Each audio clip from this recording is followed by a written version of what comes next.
Diz assim Josué 6, versículo 1. Jericó estava completamente fechada por causa dos israelitas. Ninguém saía, ninguém entrava. Então o Senhor disse a Josué: saiba que entreguei nas suas mãos Jericó, seu rei e seus homens de guerra. Marche uma vez ao redor da cidade com todos os homens armados. Faça isso durante 6 dias. 7 sacerdotes levarão cada um uma trombeta de chifre de carneiro à frente da arca. No 7º dia, marchem todos 7 vezes ao redor da cidade, e os sacerdotes toquem as trombetas. Quando as trombetas soarem um longo toque, todo o povo dará um forte grito. O muro da cidade cairá e o povo atacará, cada um do lugar onde estiver. Amém? Este mês nós estamos ouvindo uma série de mensagens que têm sido os clássicos da fé. O Senhor já vem ministrando aos nossos corações durante todos estes domingos. E hoje nós estaremos ouvindo a palavra do Senhor sendo ministrado através do clássico da fé, as muralhas de Jericó. Tenho certeza que você já ouviu essa mensagem, tenho certeza que você já deve ter cantado Vem com Josué lutar em Jericó. Porém, eu quero te dizer algo: o Senhor preparou algo totalmente novo para ministrar essa noite em nossos corações, porque a palavra do nosso Deus, ela é viva e eficaz, ela é penetrante, e nessa noite ela vai penetrar em nossos corações de forma surpreendente.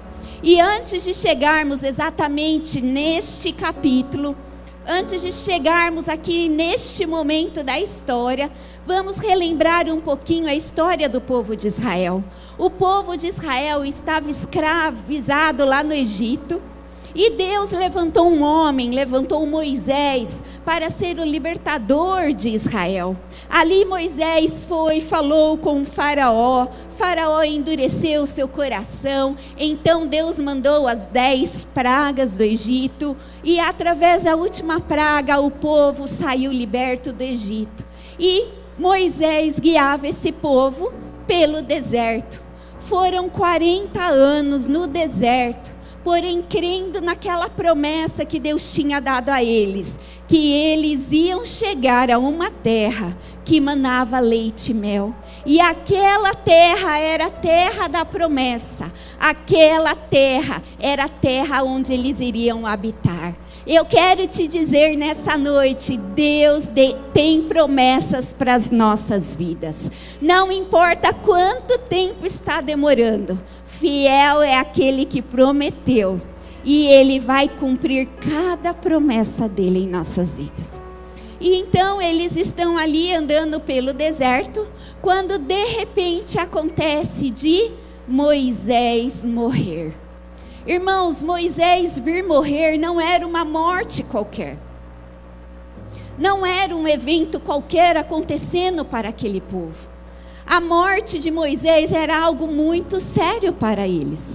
Porque desde quando eles foram livres lá do Egito, libertos do Egito, e toda esta caminhada deles, Moisés era uma referência.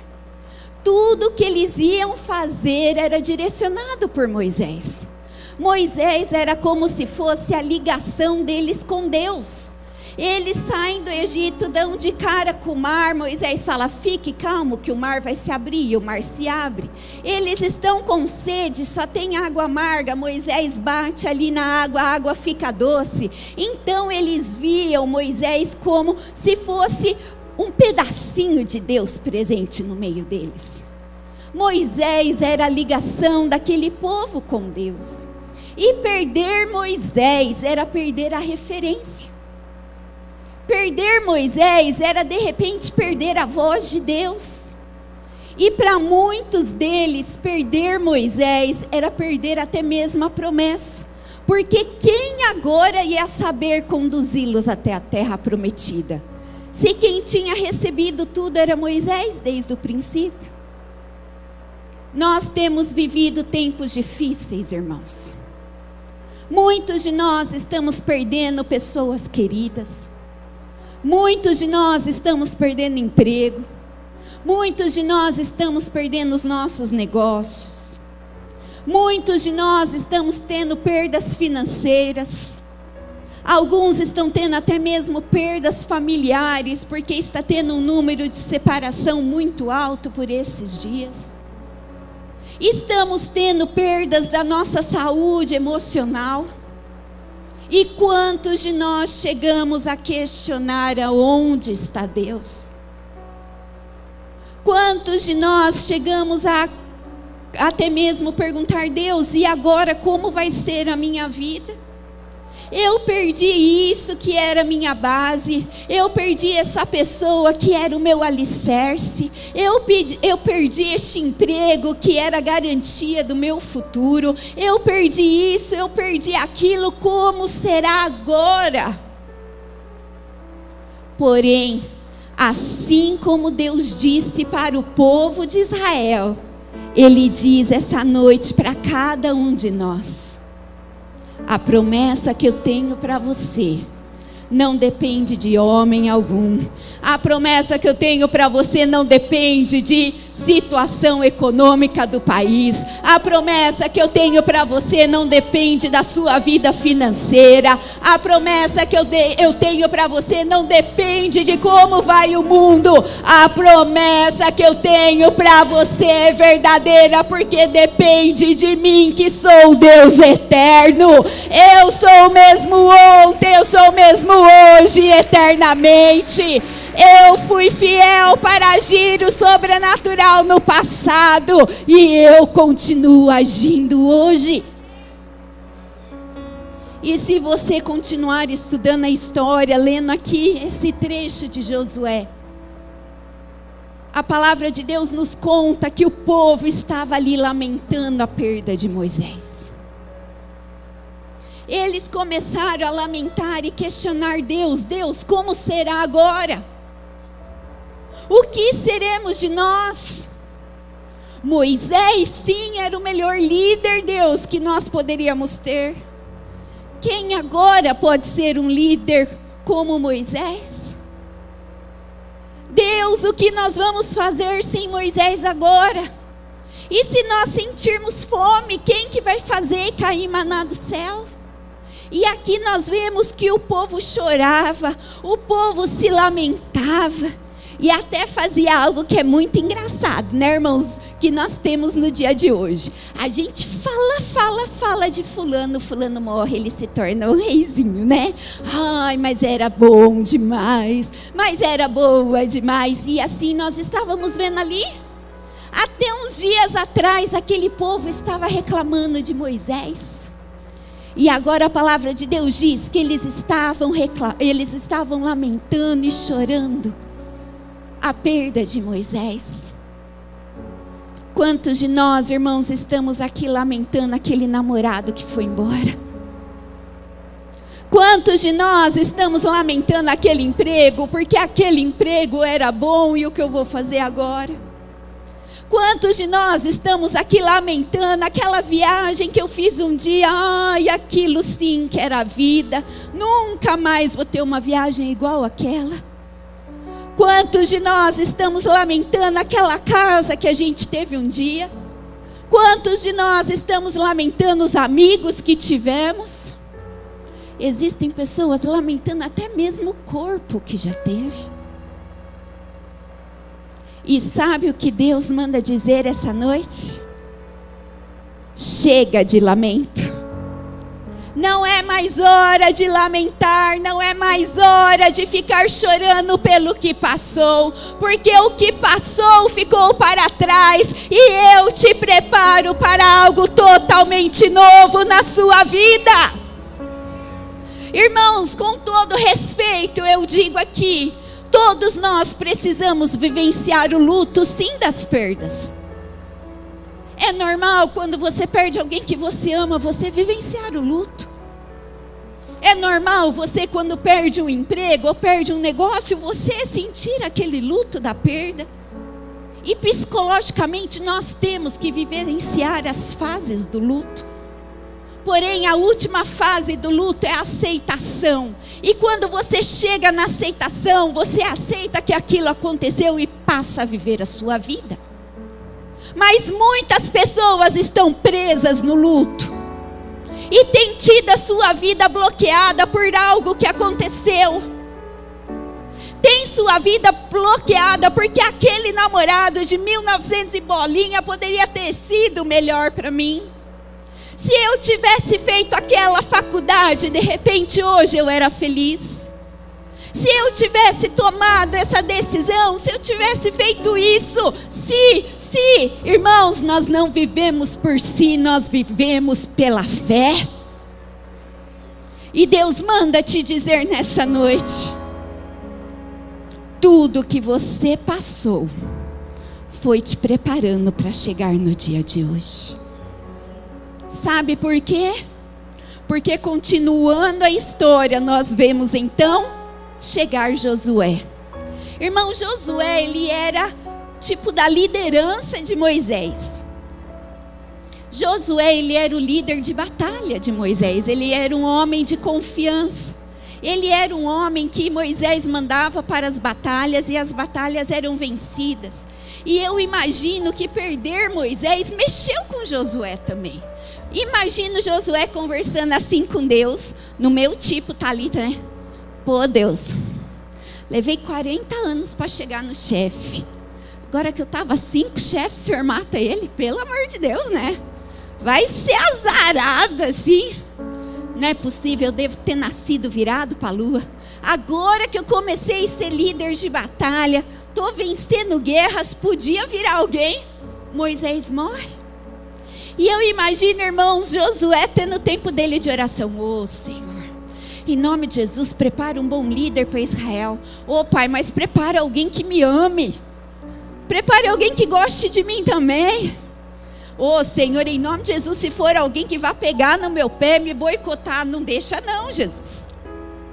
Prepara alguém top, Senhor.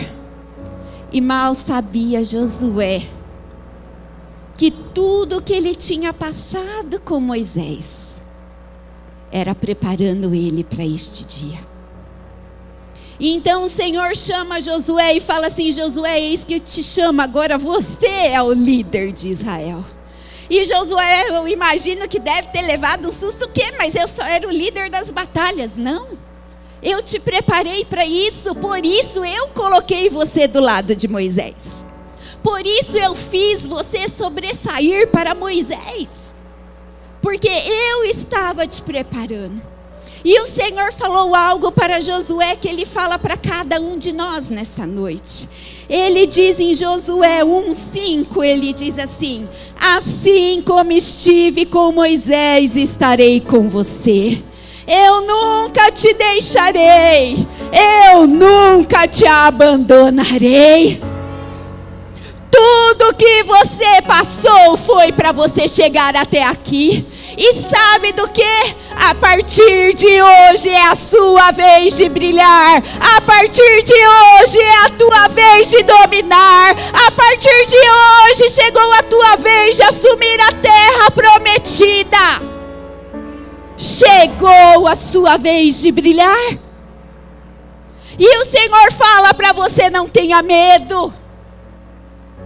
Porque o seu alicerce, a sua base, a sua segurança não era pessoas, não são os dinheiros, não é o emprego, não é a economia. A sua base, a sua fortaleza sou eu. E eu estou com você. Eu nunca te abandono. Eu nunca te deixo. E nós vemos então, irmãos, que Josué assumiu ali a posição de líder. Deus conta com você assumindo a posição de liderança na sua vida. Chega de ser vítima. Chega de ficar só em lamentações. É hora de se levantar e tomar uma posição de quem vai realmente liderar a sua vida debaixo da direção de Deus. E nós vemos ali que Josué começou a levar o povo, e ali novamente Deus abriu o mar, e eles fizeram ali 12 pedras para lembrar o que Deus estava prometendo, e papapá, e de repente eles chegam aonde? Em Jericó. Para eles chegarem na terra prometida, eles tinham que passar por Jericó. Porém, Jericó não era algo tão simples assim. A Bíblia nos conta que Jericó era uma cidade fortificada. Era uma cidade protegida por muros. E os muros de Jericó eram tão básicos, irmãos, que eles tinham apenas 10 metros de altura e 4 metros de largura. Eu estou desde de manhã imaginando o que são 10 metros de altura. Eu já imaginei que seriam 10 de mim, mas aí eu lembrei que eu não tenho 1 metro. Eu tenho um pouquinho mais. Então, eu não tenho ideia. Quantos metros é a igreja? Eu já perguntei, ninguém sabe. Eu acho que é 2 alturas da igreja, 3. 2, viu? Não estou tão mal. Eram 10 metros de altura e 4 de largura. Não era uma muralha, irmãos, que com um chute se derrubava. Não era uma muralha com que qualquer armamento se derrubava. E o pessoal de Jericó sabia disso. E eles começaram até mesmo a afrontar o povo de Israel. Peraí, como vocês acham que vocês vão chegar até nós? Ah, vocês vão nos destruir? Vocês vão dominar Jericó? Como? Quero ver vocês passarem por essas muralhas. São muralhas altas, são muralhas largas, que não se derruba facilmente. E eles até mesmo tiravam sarro e afrontavam o povo de Israel. Irmãos, muitos de nós estamos passando por obstáculos. E para chegarmos à terra prometida, para alcançarmos a bênção, o milagre, para alcançarmos aquilo que Deus tem para nós, muitas vezes enfrentamos obstáculos. E, sendo sincera, a maioria das vezes não são obstáculos fáceis. Quantos de nós aqui estamos enfrentando as muralhas do não posso? Eu não consigo. Eu não aguento mais. Estou no meu limite, Senhor Jesus, não dá mais. Quantos de nós estamos aqui enfrentando as muralhas da depressão, da ansiedade? Irmãos, nunca houve um tempo com pessoas sofrendo tanto de síndrome do pânico, por ter medo e não saber o que vai acontecer, por viverem na solidão. E nós estamos tendo que enfrentar essas muralhas. Quantos de nós estamos enfrentando muralhas de mágoas e ressentimentos? Quantos de nós estamos enfrentando muralhas de enfermidades, de doenças, de problemas familiares, problemas com os filhos? Quantos de nós estamos enfrentando com problemas nos nossos estudos? Na nossa vida profissional, são inúmeros problemas que enfrentamos. O problema é que algumas vezes esses problemas se tornam tão grandes, que quando nós olhamos para eles com 10 metros, nós não encontramos saída nenhuma. Deus ainda me falou que existem pessoas que têm alguns traumas guardados, existem traumas que estão guardados tão profundos, que parece que você permitiu com que esses traumas fossem rodeados por muralhas, e ali nada toca, ali nada chega, e você já chegou a falar para você: isso vai comigo para o meu caixão. O Senhor diz nessa noite que nenhuma muralha é forte o bastante para suportar quando Deus manda essas muralhas caírem por terra. Quando Deus ordena, nenhuma muralha fica em pé, porque o nosso Deus é maior do que qualquer muralha. O nosso Deus é mais poderoso do que qualquer problema. O nosso Deus é o Deus Todo-Poderoso, e para Ele não há impossíveis. Ele prometeu que você vai chegar na terra prometida e não há obstáculo que vá te impedir. Porque Ele é aquele que promete. Irmãos, quando nós falamos de muralhas, não estamos falando de probleminha simples, não. Ai, fulano pisou no meu pé. Não, estamos falando de quando o médico chega para você e fala que o câncer tomou tudo e não tem mais saída. Estamos falando de quando o marido foi embora e falou que não tem mais nada. Estamos falando de quando o nosso filho está perdido na boca de fumo e nós não sabemos mais o que fazer. Estamos falando de quando as dívidas estão tão enormes que nós não sabemos a saída.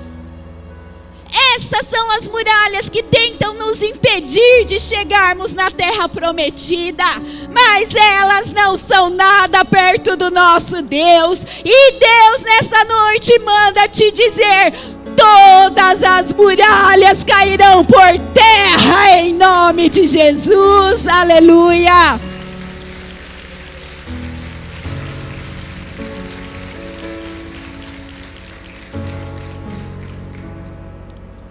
Tudo o que você viveu até aqui foi para você chegar neste ponto. Porque a partir de agora chegou a sua hora de brilhar. Por isso não se amedronte ao olhar essas muralhas. Não se assuste com essas muralhas. Lembre-se daquele que prometeu. E quando nós vemos então que eles chegaram perante as muralhas, eles não sabiam o que fazer. Não havia armamento que pudesse derrubar aquelas muralhas. Não era algo muito fácil. Não era algo comum. Mas Deus deu através de Josué a direção. E eles obedeceram 3 passos. E quando eles cumpriram esses 3 passos, todas as muralhas caíram ao chão. O primeiro passo que Deus mandou através de Josué eles fazerem foi marchar. Repita comigo: marche. Nós vemos aqui no trecho que nós lemos que Deus mandou eles marcharem em volta da cidade por 6 dias uma única vez. E no 7º dia por 7 vezes. Marchar, irmão, significa algo muito comum que nós estamos ouvindo sempre na nossa igreja, que o nosso pastor manda você fazer assim com a sua mão, e fazer assim significa o quê? Marchar significa entre em movimento. Se aqueles homens, se aquele povo de Israel ficasse lá no acampamento deitadinho, dormindo, nada ia acontecer. Se aquele povo ficasse lá ainda se lamentando, chorando, nada ia acontecer. Mas Deus ordenou para eles: se levante e marche. Deus novamente manda te dizer: o tempo de lamento acabou. Agora é o tempo de se levantar e marchar. Entre em movimento. Não fique esperando os outros agir por você. Entre você em movimento. Qual é a promessa que Deus te deu? Ele quem é fiel para cumprir. O segundo passo é louvar. Repita comigo: louve. Ali nós vemos então que Josué falou: olha, nós estaremos rodeando a cidade. E no 7º dia nós rodearemos 6 vezes. Rodearemos de novo a 7ª vez. E quando terminarmos de rodear a 7ª vez, os sacerdotes tocarão as trombetas. Tocar as trombetas é louvar. Sabe do quê? O louvor liberta. Sabe do quê? O louvor move os céus ao nosso favor. Sabe do quê? Quando você louva, o céu se abre e a bênção desce. Sabe do que? O louvor é uma arma poderosa de guerra. E mesmo nos dias mais difíceis, quando você louva, o Senhor se coloca em pé e age a seu favor. Por isso, a partir de hoje, em todas as circunstâncias, louve. Tá difícil? Louve. Tá legal demais? Louve. Tá doendo muito? Louve. Recebeu a vitória? Louve. Mas em todo tempo louve, porque o louvor é uma arma de guerra. E a terceira atitude que Deus mandou eles fazerem, e Josué falou, depois que os sacerdotes tocarem a trombeta, todo o povo vai gritar. Repita comigo, grite. O que seria este grite? Nós ouvimos semana passada e hoje novamente Deus diz: profetize a sua vitória. Não abra mais a sua boca para murmurar. Não abra mais a sua boca para reclamar. Chega de falar de como os tempos estão difíceis. Chega de falar de como você não foi afortunado na tua vida. Chega de falar como você não teve privilégio nenhuma. Chega! Agora é hora de você abrir a sua boca e profetizar. Profetiza, filho do homem, profetiza. Profetiza a vida. Profetiza a cura. Profetiza a vitória. A morte e a vida está na tua boca. O que você tem usado para profetizar? E nós vemos então que o povo obedeceu tudo aquilo que Josué disse a eles. E é assim que eles gritaram, toda a muralha veio ao chão. Eles entraram, dominaram Jericó. E eles avançaram, alcançaram a terra prometida. Hoje é dia de muralhas virem ao chão.